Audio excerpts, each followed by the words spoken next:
Here, we are going to learn conditional formatting in Excel. Here the question is we have to display a road chainage in this format, and we should also able to calculate the distance between two chainages using a subtract formula. When we use it in the normal way, we can enter the start chainage and end chainage like this way, but when we try to find the distance between the two chainages, you will get a value error. This is because you are subtracting two text values, so it will give an error. Solution to this problem is to use the conditional formatting.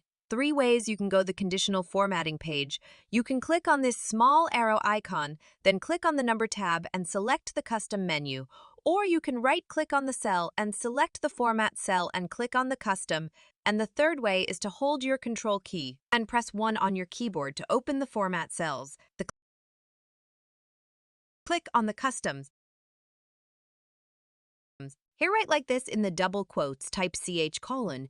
Then after the double quotes, type 0, then backward slash, then forward slash. After type 3 zeros. You can already see here that we got it in the correct format. Then click OK button. Now select the cell and click the Format Paint button here and click on the required cell to transfer this format. Now you can find the distance between the chainages by clicking on this cell, type equal. Click this cell and minus. Click on this cell. Press enter now, we got the distance. Like this, you can type the chainages, then click here.